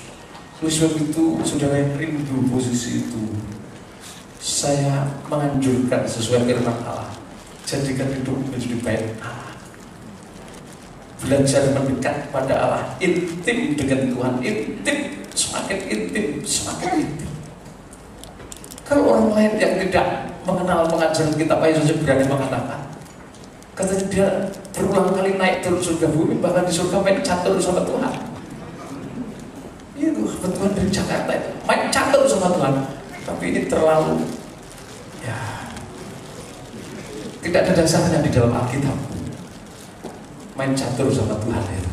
Saudaraku, tapi Rasul Paulus, Musa naik ke surga, dia melihat kerajaan surga. Ketika dia turun, dia harus menuangkan kerajaan surga dalam miniatur yang namanya taber. Kalau Musa bisa, padahal Musa mati. Rasul Paulus bisa. Rasul Paulus mati, dia cuma comblangnya.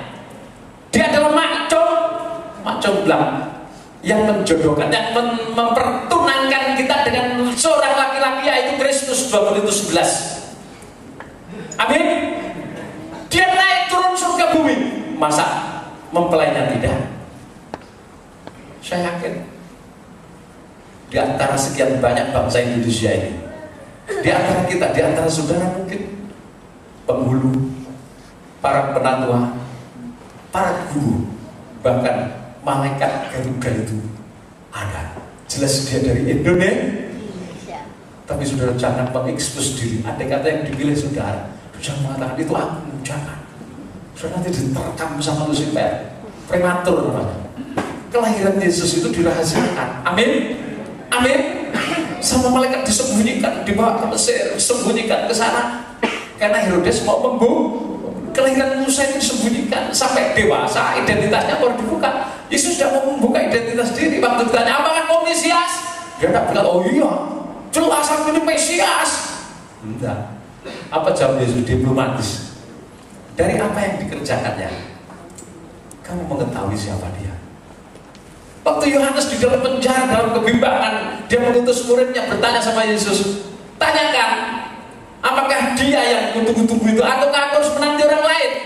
Yesus menjawab pada muridnya. Dia tidak menjawab, oh iya, katakan sama Yohanes, Mesias itu aku. Tidak. Katakan pada Yohanes, orang mati dibangkitkan, orang buta melihat, orang tuli mendengar, Injil kerajaan diberitakan. Amin. Jadi pantang menyombongkan diri, menyebut, mengklaim, oh iya itu aku. Jangan. Saudara terkam sama Lucifer. Kecuali kalau sudah sakti, sugih montro, sugih gula lah, perang sama Lucifer. Amin. Sekarang ini diam saja kalau itu perang. Karena di Jogja itu pernah seseorang, saya tidak mengatakan hamba Tuhan, pendeta, dia mengklaim, sudah saya sampaikan, dia mengatakan, Pak Paulus, wantang sekali dia, malaikat sang surya itu adalah saya. Saya kaget setelah mati. Oh iya Bapak, kok Bapak tahu? Jelas. Saya merasakan apa yang Pak Paulus korbankan itu semuanya sama Tuhan. Aduh, puji Tuhan. Saya tidak berani mengucapkan selamat, tidak berani. Ya berani, bahaya sekali. Seminggu kemudian dia datang lagi, Pak Paulus, karena saya ini malaikat sang surya, tapi saya itu kalau besok kemana-mana naik motor, Pak Paulus bisa membelikan saya mobil. Pak Paulus korban untuk malaikat sang surya ini. Aduh, saya bilang, andai kata saya diperintahkan Tuhan, jangankan kok mobil, nyawa saya pun saya berikan, tapi mohon maaf Pak, saya tidak diperintah Tuhan. Saya tidak mau menyakiti dia, saya tidak mau diperintah Tuhan, memang tidak diperintah. Nah, sekarang sang malaikat sang surya ini sakit Parkinson. Nah, sudah diterkam sama Lucifer, dikoyak-koyak tubuhnya. Itu tidak boleh sombong. Siapapun saudara, kalau saudara memang yakin itu dirimu, jangan mengekspos diri. Yang penting tunjukkan bahwa kamu baik Allah. Amin. Tunjukkan bahwa kamu penuh Roh Kudus. Tunjukkan bahwa kamu berbuah-buah dalam Roh Kudus. Dari pekerjaannya nanti tampak siapa dia. Amin. Amin. Jangan gampang-gampang kita mengklaim. Saya ini pemberita. Sekian puluh tahun saya mau biar berita ini. Saya katakan sama jemaat, jangan ada satu pun yang berani, saya salah satu guru, jangan.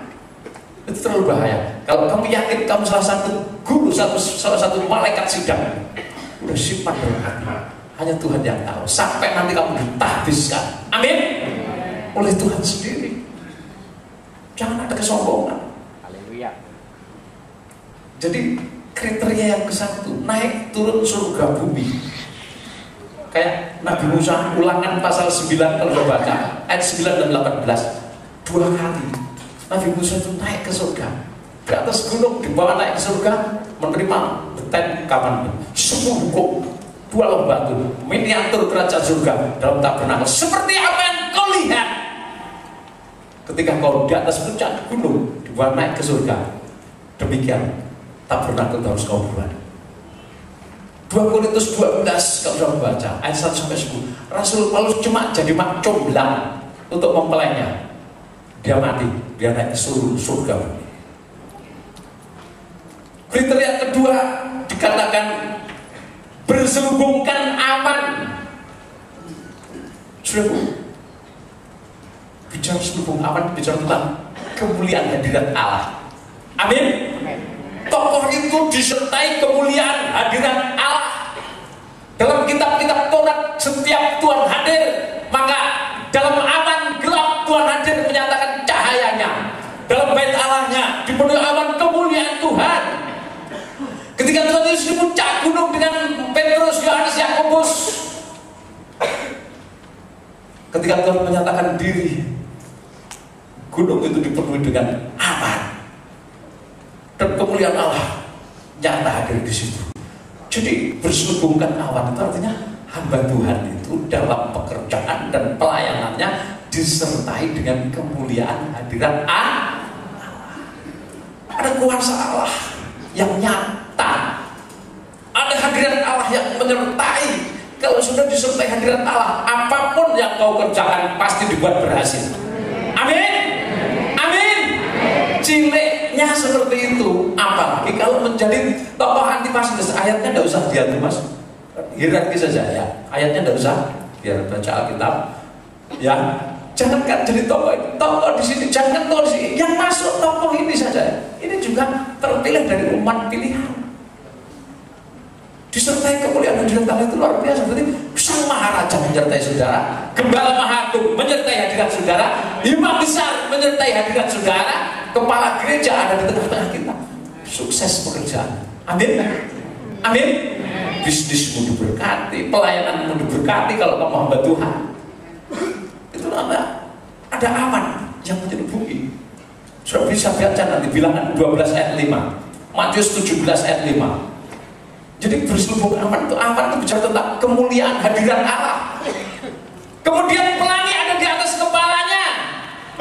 Bicara tentang pelangi di atas kepalanya. Pelangi itu bicara tentang apa? Janji Tuhan, janji pemeliharaan, janji perlindungan, janji untuk mengasihi, janji untuk menjaga, untuk tidak dibinasakan. Kalau dulu air bah akhir zaman ini oleh maut atau apapun, saya bisa baca Kejadian pasal 9 ayat 12 dan sampai ayat 17. Busurku yang aku bentangkan di langit, busurku yang dibentangkan di langit itu artinya pelang, menjadi tanda perjanjian antara aku dan kau, bahwa ketika itu tampak, aku akan mengingat engkau, aku akan memelihara, aku akan menjaga, aku akan melindungi, aku tidak akan menghukum engkau seperti pada zaman Nuh dulu. Jadi tokoh antipasitas yang menduduki posisi di sini itu sudah memiliki MOA, Memorandum of Agreement dengan Tuhan. Tuhan berjanji akan melindungi kita semuanya. Kalau kita masuk hierarki, kita semuanya, kalau kita masuk tubuh Kristus, Tuhan berjanji. Tadi salah satunya umur panjang di tangan kanan, kekayaan dan hormat di tangan kiri, jalannya jalan penuh bahagia. Itu dijanjikan, itu janji Tuhan, itu seperti pelangi. Ya. Kemudian dikatakan mukanya sama seperti matahari. Ya, bicara tentang matahari. Kalau Mas baca Mazmur pasal 84 ayat 12, matahari itu bicara tentang kasihnya Allah. Kasihnya Allah, kasih yang sedemikian sempurna, tidak saudara memandang ras, suku, bahasa, kaum, tidak memandang baik, buruk, jahat, jelek, benar, baik. Kasihnya Allah itu tertumpah. Kita baca saja Matius pasal 5, Injil Matius pasal 5, ya, Matius pasal 5. Kita baca ayat yang ke-43, mari.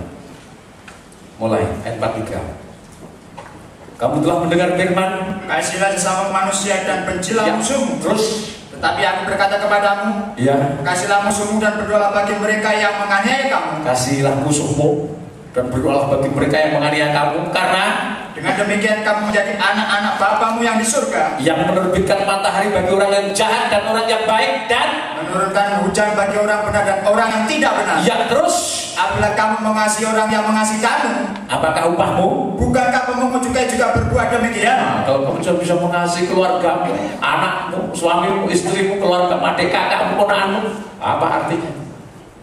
Orang kafir juga begitu. Ya, terus lanjut dibaca.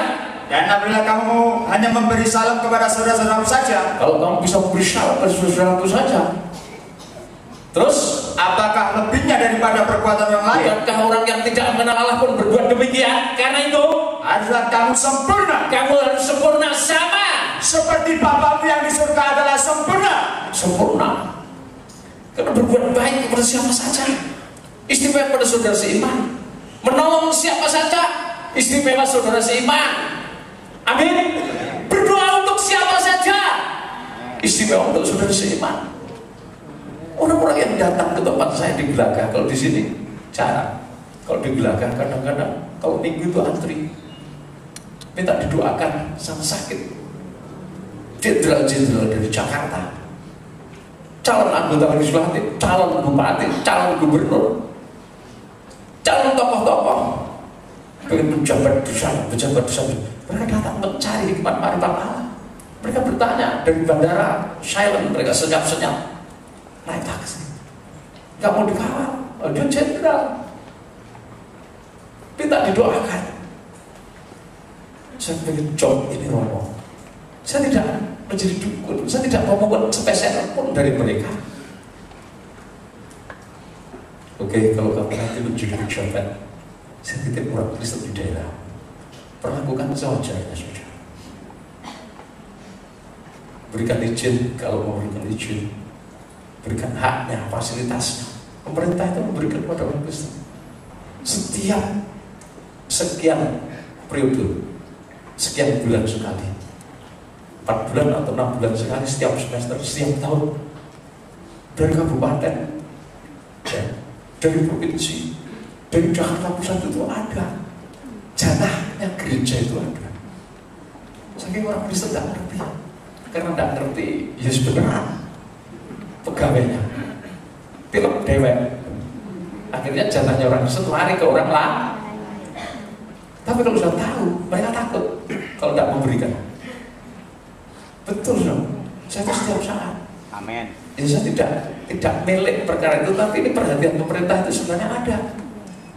Sekian bulan sekali dana bantuan untuk anak sekolah minggu dari kota, dana bantuan dari sekolah untuk provinsi, dana bantuan untuk gereja dari pusat, mulai dari 50 juta sampai 200 juta. Setiap tahun itu ada. Itu hak kita sebagai warga negara. Amin. Amin. Kalau bisa harus tahu hukum. Kalau tidak ngerti peraturan, ya tidak akan keluar. Betul. Itu pemerintah itu memperhatikan hal-hal seperti itu. Nah, sudah kembali. Jadi Tuhan itu menghendaki kita itu berbuat baik, berbuat kebajikan terhadap siapa saja. Kita menolong siapa saja. Kita mengasihi dengan kasih yang tulus. Seperti matahari. Makanya malaikat sama surya dikatakan, surya itu matahari. Hamba Tuhan ini wajahnya seperti matahari. Adakah bibit-bibit seperti itu di antara saudara? Pak pendeta itu misalkan dari Banyumas wajahnya seperti matahari, atau Bapak pendeta itu dari Malang, dari Ngawi, atau dari Leleng, Gunung Sumbing, wajahnya seperti matahari. Saya berdoa untuk saudara dipilih Tuhan. Amin.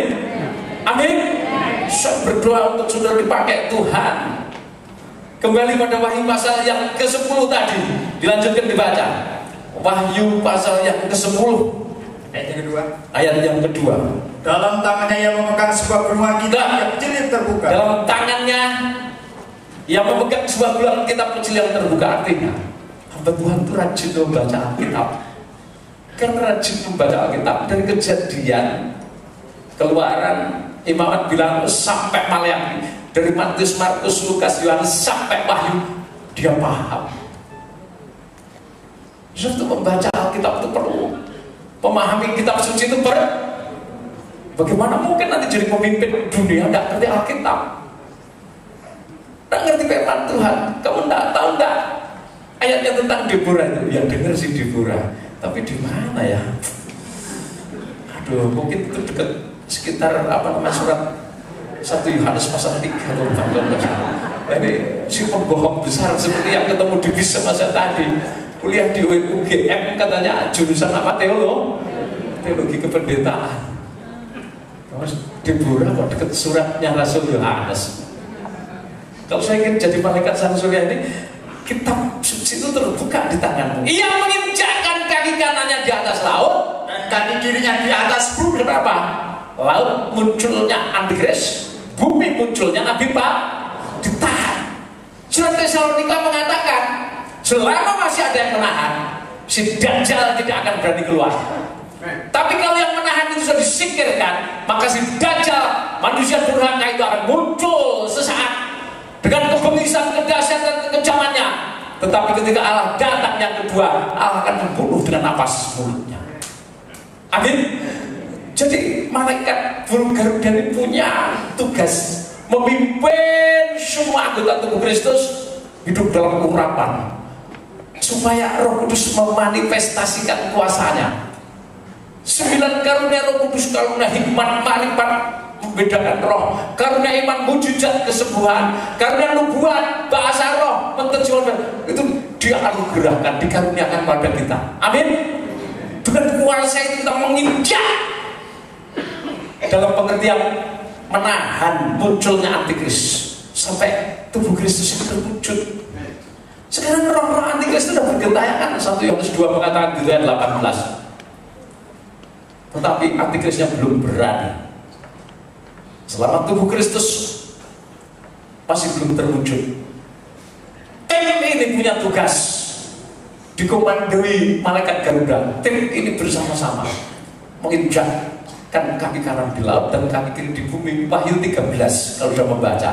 Laut itu munculnya debis, binatang Antikris, dan bumi munculnya nabi iblis Tritunggal, Lucifer, naga tua, Antikris, dan nabi memalsukan Allah Trinitas dalam Wahyu pasal 13.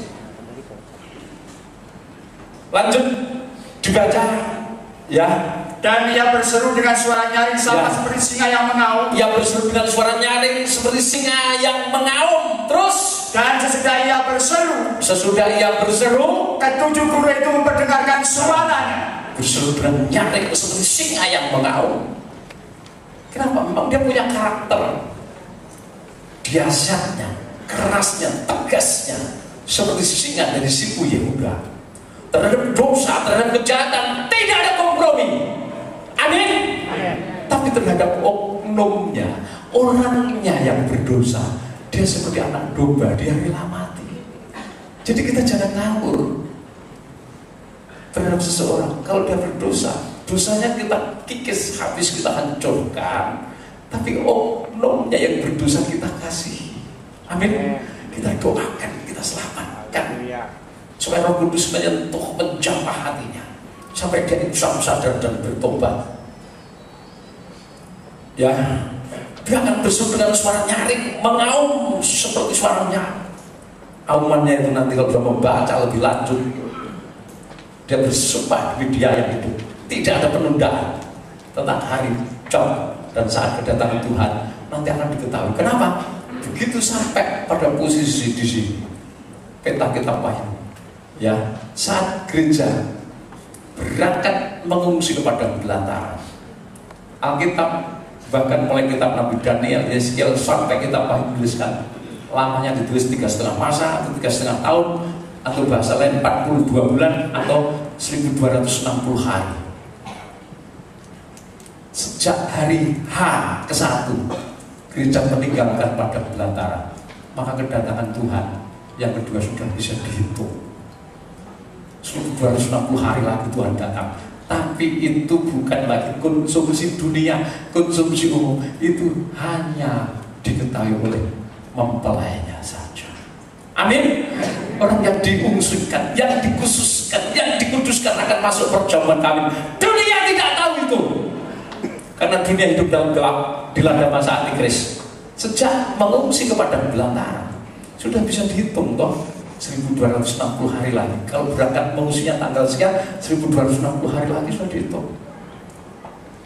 Kalender Masehi itu mencatat 1 tahun 365 seperempat hari. Kenapa 365 seperempat? 4 tahun sekali itu 366. So, 4 tahun sekali disebut tahun kabisat ditambah 1. Jadi kalau dibuat rata-rata, 1 tahun itu 360 seperempat, 365 seperempat hari. Itu bisa dihitung. 3,5 tahun atau 1260 hari menurut tahun Masehi beda dengan tahun Israel. Tahun Israel 360 hari itu selalu konstan. Beda kalau tahun Masehi 4 tahun sekali kabisat 366. Nah, pengertian itu hanya dimiliki gereja yang mengungsi pada belantara. Pasti jadi mempelainya. Tidak menerima tanda 66, tidak berjual beli, tapi hidup karena kasih kemurahan Allah. Amin. Di sana kita hidup. Yesaya pasal 35 menuliskan tentang padang belantara pengungsian itu. Di sana ada jalan lurus, orang pandai, orang bodoh tidak masuk di dalamnya. Di sana ada tebu dan pandan, binatang buas menjadi jinak bersama anak-anak kecil bermain. Itu bukan kerajaan 1 tahun damai, tapi itu padang belantara pengungsian. Saya berdoa, kalau saya merindukan masuk di rezeki, kriteria malaikat burung Garuda itu seperti itu. Secara sepintas saya sudah ungkapkan, tapi kelak suatu saat saya perlu mengungkap lebih detail dengan ayat-ayat yang lebih sempurna dan lebih banyak, sehingga saudara akan lebih paham. Amin. Untuk saat ini kiranya itu menjadi pemicu untuk saudara tergairahkan. Setiap saudara punya hak masuk hierarki. Amin. Siapapun saudara, jangan minder, jangan berkata aku gak pede. Pede atau tidak, itu katanya Tuhan. Amin. Dia sanggup mengubah kita. Dia sangat baik, sangat baik. Yang penting hidup ini harus dipersiapkan mulai sekarang menjadi baik, suci. Kita merelakan segala sesuatu yang mengikat, dilepaskan untuk kemuliaan Tuhan. Semoga Tuhan memberkati.